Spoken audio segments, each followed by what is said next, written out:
But first, the death toll continues to climb nearly a week after Hurricane Ian crashed into Florida. CBS News confirms the storm killed more than 100 people across 2 states, and that number is expected to grow. As of Tuesday afternoon, more than 400,000 people remained without power across Florida. Rescue teams have been going door to door looking for survivors. Officials say they have visited nearly 80,000 wrecked homes and rescued more than 2,300 people. As the search for victims continues, some evacuees are returning to see the damage firsthand for the first time. Florida's First Lady, Casey DeSantis, shared a few words about the recovery efforts Tuesday. You know, flying over, I mean, you know, your heart just goes out to all those people who have lost everything.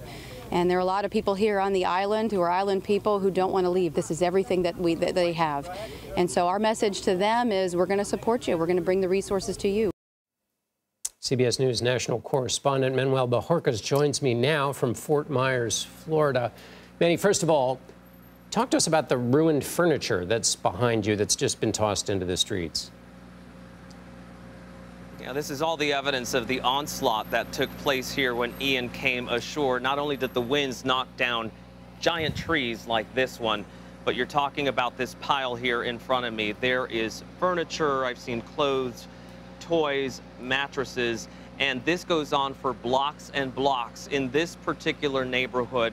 Once again, people here are going to sleep with no power, no running water. If they do have water, there's a boil water advisory. They're trying to run on generators. There is a foul stench now being emitted by all of this debris. So at some point, the city and county will have to make sure they come to pick all of this up. But as you mentioned, right now, the effort's still very much search and rescue.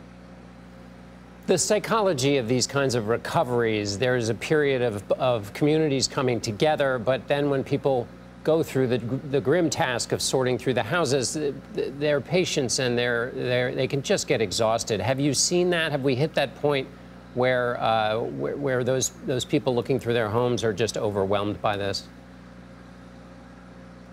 Absolutely, I think we're there.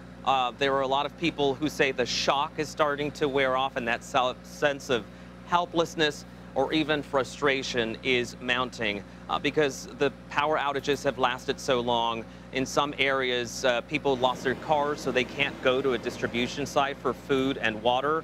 We have seen volunteers going around and trying to reach some of those people who can't get to them to bring some of those supplies. They've been nice enough to even offer us food and water. But when you talk to people who say, I used to work on Sanibel Island and my job is gone, my house is gone, my car is gone, I can't call FEMA, I can't call for unemployment because the wait on the phone calls is too long and we're losing battery power and we can't charge our phones. Definitely the sense of frustration is mounting here for a lot of people. And Manny, what about in that report, are there potentially 24 people still accounted for in Fort Myers Beach? What can you tell us about the rescue efforts to look for those missing? You know, that's a barrier island, so it was very hard hit. And from the places that we've been able to access, there are large boats that are on top of each other and on top of buildings. And I haven't seen yet much of that being moved off so that they can really do more searching in some of those buildings for anyone who is unaccounted for. So that's going to take a while. They're doing the best they can, but in some of those barrier islands, the access is so limited that anything that they try to do is limited by that. And Manny, you're about 17 miles from Sanibel Island. I talked to somebody who has a house there who all they know is that their house has been red tagged, which means it's a disaster, but they haven't been able to get there because that bridge is out. What are some of the challenges you're hearing about with Sanibel Island? Well, that's exactly it, is the access. They can't just get people en masse there, say power crews or any of the other people to pick up debris.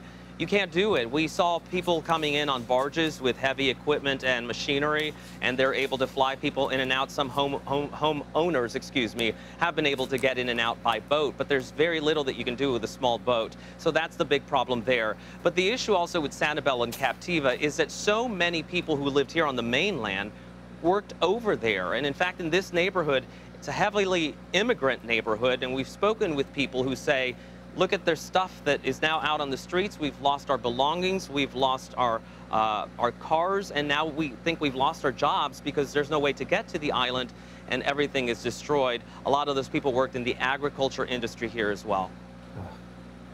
Manny, thank you for that reporting. Manuel Bojorquez in Fort Myers, Florida.